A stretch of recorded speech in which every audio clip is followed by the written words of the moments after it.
Hey guys, welcome to another Grand Chase video here on the channel. Today we're reading another update log that it's all about the awakening system, a new mechanic that they have been teasing here and there, and now we're gonna be finally getting it this week / tomorrow by the time of this recording. I already read this one on my own, so I'll try to explain everything that's going on here while also trying to give my feedback while I do so. Hopefully I don't take too long in this because these videos tend to be a little wild. As always, if you guys like these sort of videos, you're more than welcome to leave a like, comment, and subscribe. We always do Grand Chase content here in this channel. If you would like to see more about the Awakening tomorrow in action, if I can get that, then stay tuned because tomorrow we're also going to be checking out the update. But before we do start, we have to do our casual ritual of the week, which is opening some Land of Judgment cards. As I now got a new personal record of 116 cards, which yes is one more than usual, but it's still a PB nonetheless. Also, don't mind the cape that I got here.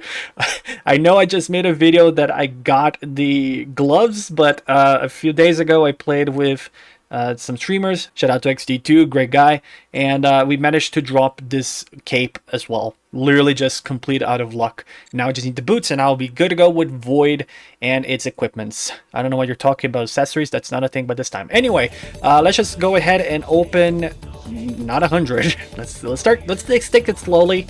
Oh my god, what am I doing? Oh, it's shift. I'm really dumb. I was pressing control and alt. That's why I was not doing it. I was pressing all the wrong buttons. And whoa, okay, just 16. I got 2 Tyrant Belly. I'll take that for fusion. Everything else is as to be expected. But what about 100? I gotta get something good with 100, right? I mean, if sadness is a good thing. I mean, no, I shouldn't be sad. I got Cavalry General. I'll take that. Unless I get... No, okay, I got another the Harrier Cyclops. I swear the day I get Gaian in one of these, I'm gonna flip off so bad. But anyway, that's not about me, it's about awakening. And so it's time for us to awaken our knowledge on how this works. I apologize for the joke in advance. I'm smiling, therefore I'm not sorry. So the first thing we need to talk about is a new stone that they're also dropping with this update. This item can be obtained through the exclusive dungeon Spiral Path that's going to be available as well in this update that I'm going to talk about in a second. This also can be obtained on the shop, much like the runes, or through quests that I'm not sure how this is going to look like, but maybe through some new quests that are going to be coming through in the future. And you will be using these little stones to unlock some new skills and awakening core systems that's going to be in the awakening system. I'm going to talk about the awakening core and all this stuff later, but the 2 things that they actually mention here that is very important on the awakening is 2 new skills. So one of them is going to be a new 4th bar special skill, very much like we have with bravery and soul extension, you know, all these 4 skills. We're now be getting a second one. Each character will have 1 additional skill, as I mentioned right here, and this special skill can be used with all jobs of the same character, but unfortunately you can use only one of them. So for example, you have to choose between either bravery for Alice's or this new 4th skill that's about to come out, which we don't know the name yet, but I'm sure we're gonna figure it out soon. And then we have the awakened special skill. So this skill, as far as I understand correctly, can only be obtained as the second main core from the core system, and you don't use MP for this ability. Instead, what is going to happen here, every time you use MP, you're going to fill a new gauge, and once that gauge is full, you'll be able to activate your awakened special skill. I'm not sure how much this is going to be, as unfortunately we don't see a bar around here. It could be this little emblem in here, which I am a little blind, so if they rely me to look at this small little thing, I'm good as dead. But hopefully there is like a more visual representation when it's possible, which I feel like it is through this yellow bar right here. I'm not sure if you need to use MP for this. Judging from what they said here, it's apparently not the case. Probably it's not even related to MP at all. It's just related to cooldown and this special bar, which I'm gonna call it the Awakens bar, although there's probably a better name in here that I already forgot. So now we're just going to talk about the core system itself, which has been showed by them already in the previous post. Now, the core system consists of all of these little squares. I'm pretty sure these are squares. They could be diamonds, maybe? I already forgot. Well, the game calls them cores, so we're just going to call them cores. The big ones are the main cores. These will provide special skills that you can use for your character. I'm pretty sure these 4 will be awakened skills. I don't know, we're just gonna have to look through this eventually. But the main thing is each of the main cores will be a new skill that you can use in, I'm pretty sure, any job you play with, while the little ones are support cores. These support cores will provide stats and nothing more than it. And as you can see here, down here, these are how the support cores are going to look like. Essentially how this looks is once you unlock a support core, you're going to be getting one of these options lists right here. So once you unlock it, you can possibly get an attack, you can get defense, vitality, special attack, special defense, HP recovery, MP recovery, or retain resistance. And then later, if you don't like the option that you got, you can re-roll for another stat entirely. It's essentially like single property scrolls, but a little more, I would say, upgraded. The picture here has a great example, and I'm going to try to explain the best as I can, because this is actually on the mobile version of Grand Chase. For example, in this picture, the current support core here in the picture has attack plus 175. So once you re-roll it, you gain a new stat for the support core. And so after re-rolling, they got special attack plus 630. If they click apply to this, it means that now this core is going to be offering special attack instead of attack.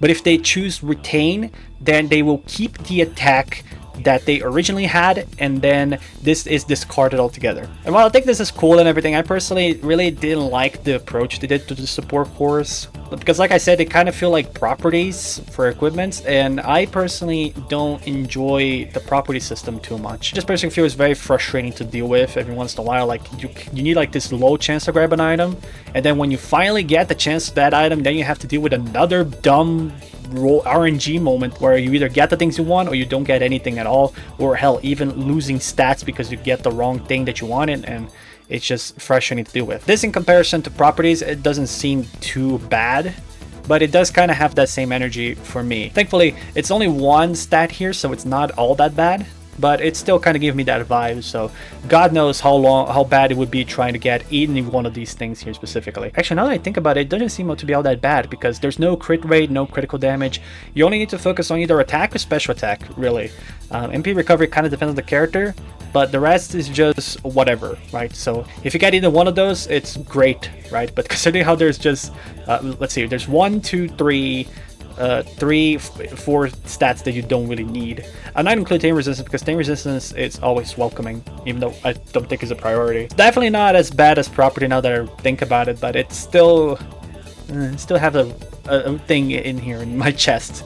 But I'm still excited for this nonetheless. I really want to give this one a try, because it does sound interesting. They also included a new Cordy for their Awakening, which now also influences the Bermesia Hero Collection, which if you look here, now we got a new area here that shows every buff you get for every awakened character you get. So for now, we only can get up to 10 characters, but the stats here really seems interesting. We got 1,000 vitality for one character, and for the 3 characters that we currently have, you get 10% critical attack damage. And then later on, you get 3% crit rate and then 5% extra experience, which it's not that bad. It's actually really, really good. The only funny thing here that I can mention is just the text overlapping over here. I can definitely read everything going on here, guys. But also, I don't know how to tell what characters in here are like awakened, right? Normally they do show it before, right? When like characters like level 85, they give this purple little thing here. All jobs gets like this highlight, but for Awakening, I'm not sure what's the representation here. I don't know. If it is in here, I don't see it. That's just what I mean. And you can also see that they included in here in the Cordy collection as well. And I do want to say that I absolutely love this Alice's costume. It just looks so good, man. I am fanboying, but literally who cares? This thing looks awesome. And by the way, now in the user information, you can see what characters are awakened. As you can see there, in the job it says Savior, Awakening. So that means they got all 4 jobs for the Alice's, and it also has Awakening. They also are including about Awakening in the ever so useful growth guide that I'm pretty sure 1% of users use. They're also be including new stats that we can be able to see on the player's information. One thing that I need to mention is these 3 right here. Really interesting to consider this. I wonder if one of these like main cores will also give something like this, because they do get like attack and special attack. So I wonder if one of the main cores will give out something more than these, maybe 4 skill damage. As far as I know, you can't change these main cores. It's only the support cores you can change. So we'll see how that goes. Also, like I mentioned, you can now get this stuff in the store, much like you can get with runes. As you can see here now in the special shop, there is the rune thing here, but now you also have the stones things for your awakening, and for the fair price of 1 million GP. The situation here is not getting easy, guys. The one thing I really don't like about this is just having 2 options for VP. A little oof, if I can say. It's not that much of a big deal anyway. Now we're going to be talking about the new stage dungeon that they're going to be introducing, which is Abysmal Path. But first I need to talk about this picture, because what the hell is happening over here, dude? Amy is on her knees. But anyway, we also have the Connie here in the middle. We have, I guess, the entire gang here. It's over here. Let's see, 1, 2, 3, 4, 5, 6, 7, 8, 9, 10, 11, 12. Yep, the whole team is here, and not sure what's going on here. I'm so outdated in the mobile lore that I don't know what's happening over here, but I can just say right now it's pure cinema just looking at this. Is that Lass? I can't even tell who's who here. For those who would like to read the lore, here's everything that you need to know about the lore. I'm pretty sure they talk about this lore already, but I'll leave some time here in case people want to read it on their own. But now let's talk about the level itself. Now we're gonna have Abysmal Path as well with the Huron dungeons over here, and it seems like entry wise we only need level 85, and there's no daily play limit. You're able to play this as many times as you want, and I'm pretty sure you'll be able to get as many rewards as you want. The only thing here that apparently if you get the maximum inventories for the stones, you're not able to play the dungeon anymore. And I'm pretty sure the reason they're doing this is that so you don't hold them off for other characters. If you're a Jin main and you want to farm these for your Jin, you can't have them more than the maximum is stored. Which if you look down here, it's basically 100 of the purple one and 300 of the red one. But I do wonder if we can even put this stuff into the warehouse and then keep farming for the characters. You know, like, can we kind of find a cheese in there maybe just to, you know, keep farming for those characters? Can we find for any character, or is this a thing that we get overall for the account? You know, I don't know, it's hard to tell. First of all, I do need to mention that the Abysmal Path recommendation power level is 50k or 1,200,000. Not sure how difficult this is gonna get, personally speaking, just by these numbers alone. But according to the difficulty of this level, it's gonna be 20 stages, and each one has their own difficulty, and depending on how much time you spend clearing that stage, the next stage will become difficult basing on how fast you've done that previous level. Rewards can only be claimed once the dungeon has ended, and the rewards are distributed based on the difficulty level at the time of the final stage. Keep in mind that this is not a solo level like Infinity Cloister. You're able to do this with friends, and hopefully they will be able to make this a lot more faster and easier than it sounds like. Although I definitely can tell that this alone can be quite a challenge. And also apparently there's some calamities that can happen during your playthrough in this level. For instance, there's going to be apparently a wild AoE attack that can cast across the entire map, because we know we needed another AoE, right guys? How to make a Grand Chase level difficult? Just add an AoE, why not? And also some enemies will have specific traits at the start of each level, which I think they refer to something like this. They can either have increased defense, they can alternate defense and special defense, which you can also blind the player. Avenger is remaining monster stats increase, Rage start increase at below set HP, and they also have Rupture, which explosion upon hit. Like whatever defense and all this stuff, explosion during hit is possibly the most annoying one out in this list. And also here's all the rewards we can get. Outside of the stones for awakening, we also can get runes and some of the card chests as well included, including another world and Harrier card boxes. So hopefully this is going to be one way to get a lot of these chests as well, which I'm always down for that. They also included a new title, which is all about the Abysmal Illuminator and the Abysmal Dominator, which is definitely going to be the final boss of this entire thing. It looks very interesting, which I would be saying that if I could even see the boss. He's so fucking big, I can't even tell what it is. He looks like a Yu-Gi-Oh monster, that's for sure. I guess we're also be getting a true title that is not void related, which interesting to think about it. Not sure about the card. I kind of hope it becomes a little decent. But other than that, this one looks cool, if I can say. This guy looks weird as hell, dude. He looks like a Yu-Gi-Oh card from this distance. Are those guns, actually? I can't even tell what it is. I can see the guy down here, but like, what the hell is going on over here? You cannot tell for the life of me what the hell's going on here. For all I know, he could be an armor, he could be a Power Ranger, and he's transforming into a Megazord. I don't know. And that is where we conclude with the Awakening. Now we're going to talk about the events, which there are a lot of them that we're going to be getting, and I want to go through them one at a time. First things first, we got the ever so awesome attendance log. Rewards here, it seems kind of the same except for day 7 and day 14, which we're going to be getting property scrolls, which is pretty nice. Also including the special property scrolls for Void equipment, which is always appreciated and coming handy. We're also going to be getting the weekly chain mission that is specifically related to the new event. The only item here for me, it's the property scrolls, as always, but also reinforcement scrolls is always appreciated as well, so never a bad thing to not do these missions. The second event we're going to be getting here is another Hyperspeed event, just like we had one right now, but now it's going to be only focused on the awakened characters. So for instance, Alice's, Lyre, and Army are the only characters who can participate in this. It's, from what I gather, is the same event. The rewards are, as far as I noticed, is the same from this Hyperspeed. So if you like doing Hyperspeed and you thought it was good, do it again now. Why don't you, for some good rewards again? Or if you're just a veteran like me, just good old free rewards. The other event that we're going to be getting is the Awakening event, where only currently Alice's, Lyre, and Army can also participate. Works very similar to this level event that everyone has when you first play the game, which is basically just level up a character, do some missions, play with co-op, and all this other stuff. And when you do this stuff, you get rewards based on those missions. In here, you gotta be mostly doing the same.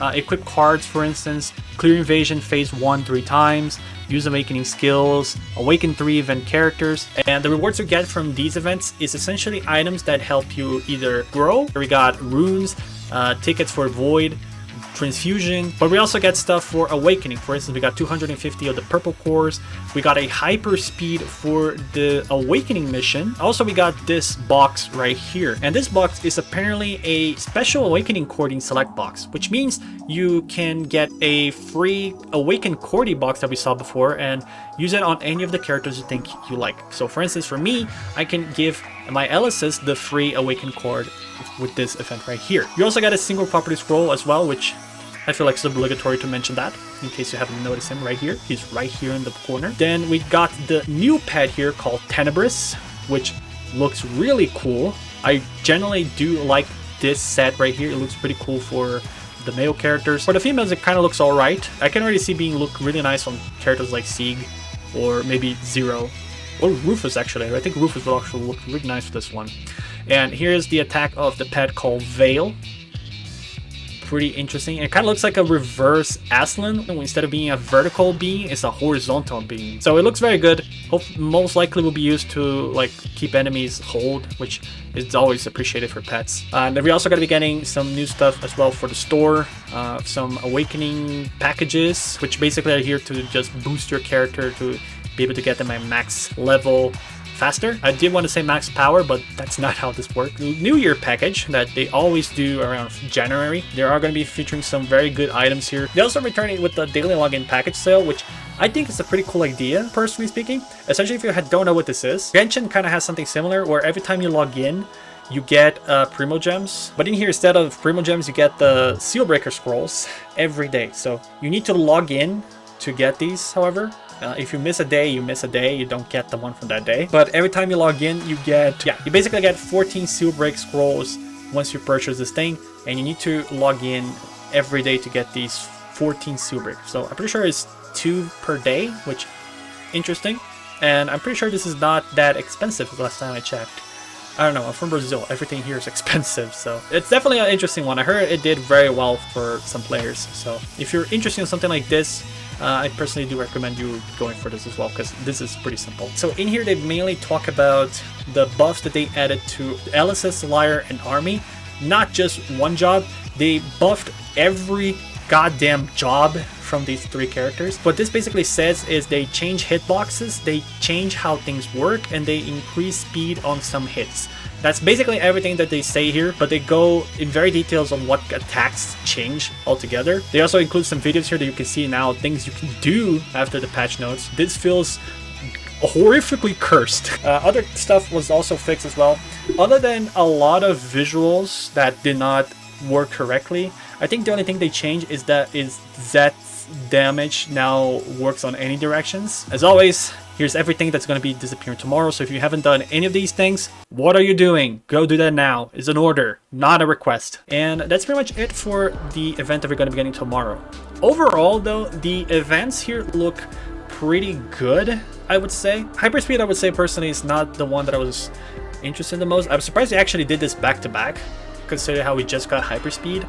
But again, I cannot really say much for me because I already have most of my characters level 85 and this is not a big deal for me. But I know this will come very much in handy for people who don't play with any of these three characters. So I know they're going to be enjoying this event much better than I would. But then again, it is free rewards at the end of the day, so I cannot be complaining. This Awakening event here definitely looks interesting to me, mainly because this does help out awakening characters much faster. The bug fixes as well here is also very appreciated, mainly as a Savior player, because I keep saying that Savior kind of feels slow compared to some other jobs, but now it seems like they changed the speed and everything, so hopefully now some jobs will actually see more light as well. Maybe Spearsman as well, because she also got some interesting changes here as well in her kit.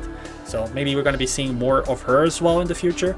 And hopefully she doesn't just become a skill only character, you know, because that's why most of us only use Spearman. And as for the Awakening itself, I am very excited to try it out. Most of my complaints still kind of be in the support core. I don't like that this has become kind of another RNG that we need to worry about. But like I said, this doesn't seem all that bad, so I am kind of okay with doing with this. For the Awakening, I am very excited about all of this, but I can't really help to see how empty this kind of feels to me. Like for instance, we have 9 support cores and then 4 main ones, which is pretty good, but like there's just like a weird empty space around this area, you know. There's some empty space here, that's kind of an empty area here, so I personally kind of wish they added more, you know. Then again, I'm not gonna complain too much. We're just getting this, so if they want to add more in the future, it's fine, and I personally don't really mind if that's the case. But right now I just kind of feel like it could be a little more, you know. Grand Chase players are never satisfied. That's the rule of this game. Again, I do need to emphasize just how much I love this this thing. It just looks really cool. And also the old head feels weird, but you know, the design looks cool anyway. The new level kind of makes me excited to kind of see how this goes, because from what I read alone, this kind of feels like Dimensional Portal, Angry Boss, and Tower of Disappearance vibes. My only fear is how difficult this is gonna get, right? Because from 500k to 1,200,000 battle point, it's not a cakewalk. I've seen people say that this is gonna be like mid-game and stuff like that, so it's not gonna be too difficult. But ultimately, just over here, like, that's not mid-game. 1 million attack power is not mid-game. It's for the people who really just want to go in there and go to floor 20. That's kind of how the vibe I feel when it comes to Tower Disappearance, right? The higher you go, the better rewards you're going to be getting, and that's why there's a gap of 1 million. We're just going to have to wait and see how this goes. I'm excited, but I can't help but say that I am scared. But then again, there's no restrictions in here like most of the other events here, so hopefully this is not going to be that bad. I kind of have good hopes for this one. If only some other events were also not limited like this one, you know? Looking at you, Tower of Disappearance, Berkas, and Wizard's Labyrinth. But that is it. This is the entire note that we got today. If I had to say it for myself, I am excited despite every little negative thing here that I say. I feel like the negative doesn't overwhelm the positive that I've noticed here and there. So I am excited to experience this, and hopefully we'll be able to check that out in its entirely tomorrow, which is where the event's going to drop. And if you like to see that as well, like I said at the beginning of the video, you're more than welcome to like, comment, and subscribe, because we do Grand Chase content here on a weekly basis. Feel free to put in the comments what you think as well of the Awakening system. Are you as hyped as I am about this, or you're just really not feeling it? And remember to be respectful. We're not here to trash talk. We're here to have a gentle conversation with each other. Hopefully. Anyway, that's all the time I have for now. I've been recording for 58 minutes, and I need to be somewhere right now because I'm a little late. So, that being said, thanks so much for watching. Hope you guys have a great day today. Stay awesome, stay safe, have a great farm section today and tomorrow, or depending on what time you're watching this video. And we see each other next time. Peace out, everybody. Whew, almost an hour of recording. Pog.